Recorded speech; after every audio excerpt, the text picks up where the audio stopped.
Hey, everybody. Oh, Jesus, it's cold out here. Would you move? Yeah, I got thrown out. That I believe. That makes more sense. You, I don't know what that person behind you is doing. Guys, if you can't watch this, Stuart's on a mountaintop. as I told you, that's me and my dreams. Yeah. We were talking about bucket lists, things that we'd either have done that were on our list that we checked off, or things that we would still like to do. And I mean, this just kind of opens the canvas all the way for bucket lists. But I mean, I'm afraid of heights, but for some reason, I always wanted to climb a mountain. Now, it doesn't have to be Mount Everest, but I mean, even go down to the local park that's got an incline and make it up to the top of it. Right. I know a couple of hills around here you could walk up maybe and just, pretend. In Florida, they were called bridges. Yeah. I found we found some pretty good hiking in here in Texas. Not Mount Everest hiking, but just a couple hours from now, down at Dinosaur Valley, down at Waco, there's some good hiking trails that get up there. I've got some pictures. I mean, we're up, Yeah, but by Mount Everest or Mount McKinley standards, no, obviously they're little road bumps. Really? No, of course. Even by the Smoky Mountains, they're little road bumps, but they're pretty. I mean, you fall down, you're not getting up. Okay. Yeah. I mean, a lot of people that probably the things that are top on their bucket list are places to travel, like to go to Tahiti, go to I don't know, Scandinavia. We've always talked about Scandinavia and Ireland and Italy and all. Yeah. I've been to Italy, haven't been to Ireland yet. One thing I would tell people if they want to travel to put on their bucket list is the Greek Isles, because the Greek islands, especially to do it by cruise. Get on a cruise ship that goes through Santorini and Mykonos and Rhodes. And lots of ancient history there, and the Greek islands are a really neat place to visit. That's what I think is cool. Some of those and I'm not talking like historic places. I'm just talking about periods of time in history. There are some really cool historic things that, like in the United States, that I think are really cool that I'd like to go see. But I'm talking about those ancient periods. I mean, we just don't. Yeah. We can't fathom, when we talk about history in America, I mean, our history goes back basically 250 years. Not that old. It's not that old. You go to places like Italy and you walk down these piazzas that were made out of stone walkways that are centuries old.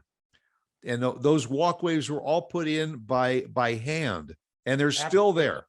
They're still there. Yeah, and here in America, we're still resurfacing roads and sidewalks that were only put in about 5 or 10 years ago. Right. You want to go stand where Julius Caesar got stabbed in the back. You want to go, see where, potentially the Ark of the Covenant could be, and all these different places across the world. That is definitely more bucket list stuff for sure. Yeah. Another one that really stands out in my head is Pompeii. Because that was wiped out overnight, but there are artifacts there that are in stone that are amazing to see. I don't know what happened. I zoned out. Glitch in the matrix. Yeah, I think you just left and jumped on the couch momentarily. Yeah, no, it's been internet issues all day. It's just part of the gig, So I said climb a mountain or something. Is there a challenge or something you'd like to do? Well, I'm working on one of them right now. I've got it this fall. There's a half marathon I'm going to do. I've never done a full, and I've never done a half, shockingly, in my life. I've signed up for halves, and then due to illness or life, I've had to bounce out. So I'm going to work on that half marathon. That'll be coming up here in Dallas. Yeah. It's technically Yeah, Dallas. We'll just say Dallas. I'll be blowing up social media about it as it gets closer. Doing that, yeah, that's one. That's one of the biggest ones. I mean, yeah, mountains and stuff would be great. I'm going to bring it down to my realistic level, so that I can try to accomplish it. That's a big one for me for sure. Well, after I gave up my running due to blowing out a knee, I took up cycling, and I always wanted to cycle America, or cycle. I mean, off-road cycling is pretty tough stuff. Road cycling is a lot easier. But they say cycling or hiking through the Appalachian Trail is also supposed to be a really cool thing to do. That was another one that I was going to do right out of high school. We were going to do the Appalachian Trail, me and a group of people. One of our teachers actually suggested it, and we started researching it, and then we were just dumb young and didn't do it. But that would be a really cool one. It's not easy. Yeah. And dangerous at times, but that's kind of what bucket list items are, not necessarily things that are easy. There are things that would be challenging or just pretty cool to do, or you've seen it or read about it or saw it in a movie and you said, yeah, I like to, like swimming with the sharks. No, thank you.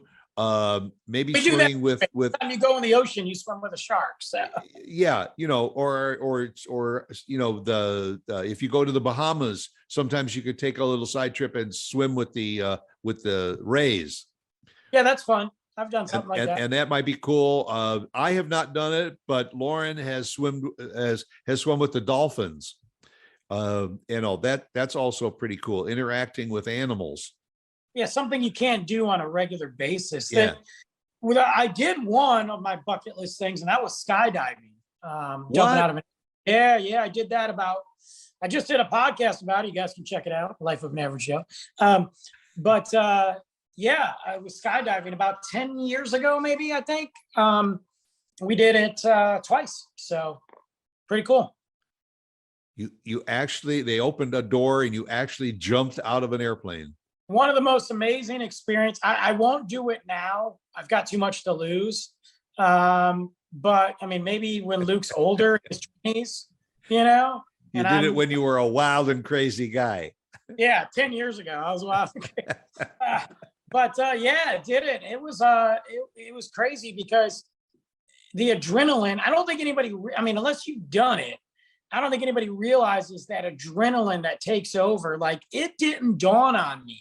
Even when I was strapped to this dude, because the first time you got to go with somebody, and I've got this big dude behind me and I'm sitting there like a little baby, and when I was strapped, it didn't dawn on me. And even when we were up in this airplane, it still didn't dawn on me until the door opens. And you're just sitting there and you could feel the wind. And I was at the back of the plane. I was one of the last ones.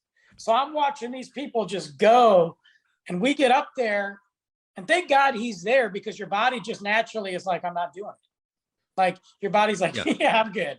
What was I thinking?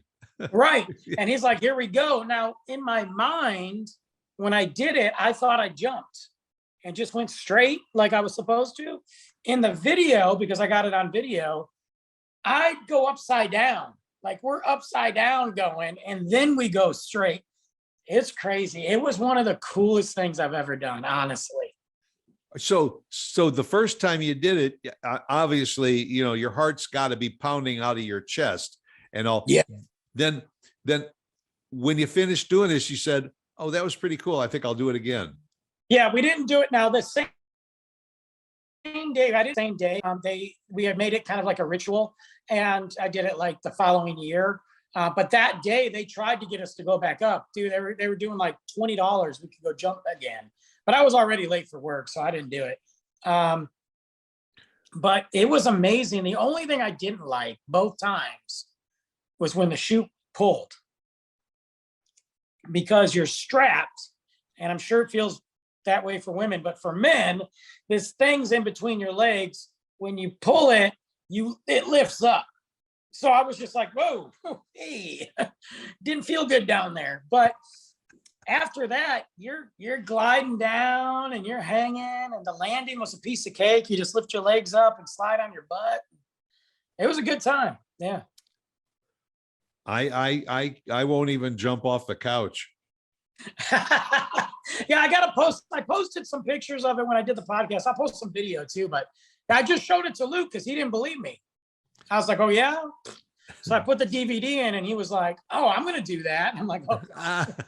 Give it a little bit. I mean, you always see these 90-year-olds, even 100 people that are 100 years old, that it's been on their bucket list, and so they're going out in a blaze of glory.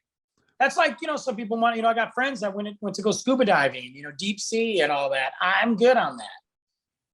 I don't need to mess around with the ocean like that. There's things down there that we don't need to deal with, So I'm out, but I get it, Well, but just like you said, when you went skydiving, you went on a controlled dive, you went in tandem with somebody else.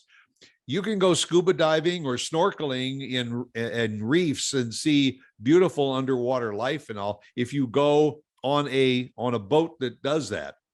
But you can't. Here's the thing: there's only so much you control. Even with the skydiving, our chute couldn't open; we'd be dead. I wouldn't be here now. But you could control when you go scuba diving. You can't control what animals are going to be there. You can assume that this is a pretty mellow area and you're only going to see this, but you don't know if some shark's just pissed and is like, you know what? Yeah, I'm coming in. Or like we've heard about, it's a true story where two people are scuba diving, they get up and the boat's gone. And now they're in the middle of the ocean, like, great. No, I've gone. I haven't gone snorkeling, scuba diving. I've gone snorkeling and all, and there isn't anything under the water that can be of any harm to you. Sure. You've got these little like sea urchins that they tell you, oh, it's beautiful, but don't touch them because they'll kill you. And I'm like, great, thank you. Right. That's where I want to. Hey, look, you can go to a zoo and get too close to the tigers. Yeah. That's why. Look, if I want to up close and personal, I'll turn on the National Geographic documentary on my big TV, and it looks beautiful and it's amazing. Or if you really want to hang out with some wildlife and everything, go to a petting zoo. Right. Hey, some of those goats and chickens, man, they're brutal. Stop pecking at you, man. I'm gonna tell you. One of the other things, you got other bucket list stuff too. It might not be on a level such as mountain climbing or scuba diving, but you got music. Are there any? Think about it, and I mean alive now, not ones we wish we could have saw that are dead, but alive now. Is there any band or artist that you're like, you know what? If I only go to one more concert, this is it. I have always been a follower and a lover of the Who, and I would always wanted to see the Who in concert. Yeah. People say that a concert with Bruce Springsteen is beyond belief, that this guy sometimes plays for 3 to 4 hours straight, no intermissions. I've heard that. Nonstop. Some of those bands. I mean, you just recently went to see Guns N' Roses. They've been around for a long time and all. And so has that been one of the bands that's been on your bucket list? Yeah, they've been my favorite since I was in probably about 8th grade. They've been one of my favorite bands of all time, and still are. I may not listen to them every day, but they're in that top echelon of music. I missed out on 8th grade. I didn't get to go. I came down with a really severely bad case of the flu, literally the night before the concert, and I didn't get to go. I had to get my ticket away. We had third row. Oh, yeah, wow. Third row, Palace of Auburn Hills. So I couldn't go. I got to see them later when Axl had his new band, but it wasn't the same. So this last one here at American Airlines Center was the original, minus I think one dude, and it was a 3-hour jam, nonstop, no intermission, epic. Like I don't ever have to see them again. Like I'm good. Like number one, it's expensive, but I don't ever. So I crossed them off. Like success, you know. The next one will be Foo Fighters, who I've never got to see, who I've always liked ever since Dave Grohl was in Nirvana. I've always missed them. Cross paths, never been able. Luke and I jam out to them all the time. Finally, knock on wood, in August, I'm going to Colorado to see the Foo Fighters. Got my tickets a couple months ago. Going to make a little short 3-day trip, concert, visit some friends, fly back to Dallas. Fingers crossed, as long as there's not some pandemic or World War III, you know. I've got a T-shirt, one of my favorite T-shirts. It says on it, "I may be old, but I got to see some of the cool bands." That's true. You know, and it is true. I've seen the Smashing Pumpkins. Nice. Got to see the Rolling Stones in the Orange Bowl in Florida. The Dave Matthews Band, he puts on an incredible show. I followed a lot of solo artists and everything. John Mellencamp, Bonnie Raitt. Been lucky that Lauren and I have been in the right place at the right time to see some of these groups and all. But there's you know, are there other groups that you want to see? Yeah, there are. I've got several other groups that I would like to see. I would say that possibly, you know, well, Cody Jinks, he's not old, you know, by any means, but he's another guy that I'd like to go see in concert, from Fort Worth. Great country music, but he's also a rock dude. I would like to see him, but he's not an old, like, so I have the opportunity. Right. I've seen Smashing Pumpkins before. That would be cool. You know what, though? I think, honestly, I'm kind of winding down on that as far as the music goes. Well, you know, and also it has almost gotten financially prohibitive to see the bands that you really want to see, because if they're in these large venues, the ticket pricing is just way out of whack. Oh, well, forget the tickets. Even if you can find affordable tickets, right, getting to the show. One group that I always wanted to see and never did was Bob Marley and the Wailers. Yeah. I think that would have been a great concert to see. I mean, I got the recording of Woodstock, and I mean, just to go back and look at the people that took that stage and all, I would love to go see any one of them, you know, if they're still around. Well, that's, yeah, for sure. I mean, some of those artists that aren't around anymore, or some of those classics, but like you said, I've been blessed. I've been super blessed and been able to knock down a lot of concerts. So I feel like until little man is older and he wants to go, look, if he was older now, he'd be coming to Foo Fighters with me for sure. Yeah. Well, you know, there's still groups like, you know, Motown groups, the Four Tops and the Temptations. They've changed out some of their members and everything, but still some of those groups, Earth, Wind and Fire, Chicago is amazing in concert.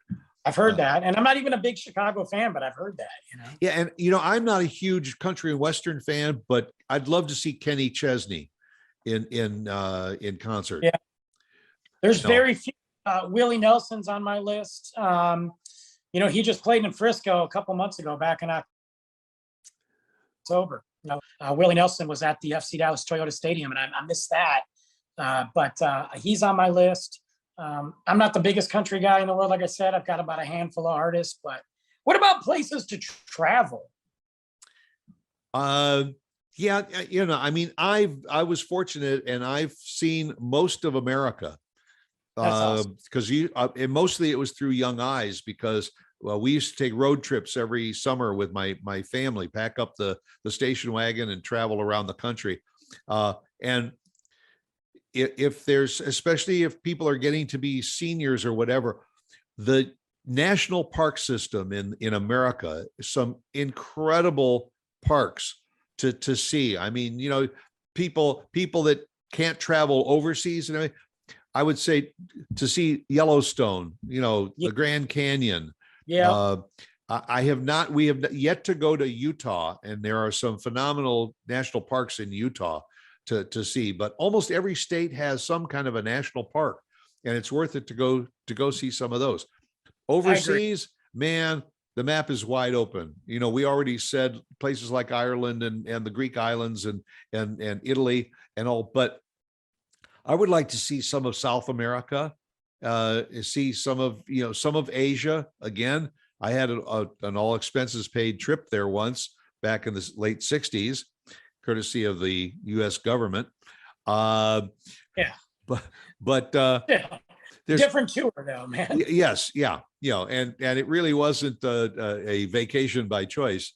No, not so much, my friend. But you know, ever thoughts of going on an African safari? No. So yes, thoughts, but again, and I think it would be a beautiful, amazing thing. Number one, those animals can be where they want to be. Yeah. I don't want to get bit by some mosquito, come back with some West Nile COVID hybrid zombie apocalyptic virus that I'm going to spread to the earth. And here we are, you know, quarantine for real this time. So I'm going to 86 that place. Yeah. You know? You can pick up something like that at a concert now. Yeah, or dating. But you know, but the thing is, like, if I like my place is like, I want to hit up Germany. This is going to be every place I want to go for the most part is cold. You know, I don't think I'll be going anywhere now, and it'll probably get canceled for me to say this, but I wouldn't mind going to Russia. I got to be honest with you. I know that sounds crazy. I'd rather go to Russia. I mean, old Russia, to go to St. Petersburg and see the artwork and architecture. I mean, I'd rather go to Russia than China right now. You know, and then you know, obviously Switzerland, Sweden, we've done that stuff. One of the other places though too is I want to go to Alaska one day. You know, somehow, some way, some of those places. You know. Yeah, and Germany. And, you know, it's funny because, like you said, we both have a tendency to pick more of the cold climates rather than saying, "Oh, I want to go to Tahiti." Yeah, I don't care about Tahiti at all. or so, you know, now I would love to get on a schooner that goes around the Cape Horn, you know, goes around the South America or Southern Africa. That would or be something. cool. That would be fun to go on that kind of a cruising ship, a yacht, rather than these, you know, 3,500 passenger cruise ships. And it'd be fun to be, you know, where you actually get up in the morning, you help out on the ship. Yeah. Well, look, I don't want to work on vacation. That's right. Yeah. But anyway, it's good to have dreams, and it's also good to put it down on paper, and also that you have that list so you can go back and you can check these things off, like check off skydiving for you. And I'm going to get going because I got to try and make it to the top of that mountain before the sun sets. Well, yeah. And you know what? Hey, there's a friend of, well, I don't know if you follow her on Soundwave, but Stoop on Soundwave, she put it on her list like 10 years ago that she wanted to go to Iceland. She just got back from Iceland a couple months ago. Like she went, and I was like, that's amazing, dude. Like, good for you, you know? A lot of people like to go to Iceland to see the Northern Lights. Yeah, I would go there for sure. And I agree. I think Iceland would be a great place to go visit too. You go get on that mountaintop. Okay, I'm going to take off, try and get up there and conquer it. Then I can cross it off on my list. One thing I won't cross off my list is Trash Talk, because I'm going to come back again next week and see what we're going to talk about. All right. Sounds. All right. Make it a good one.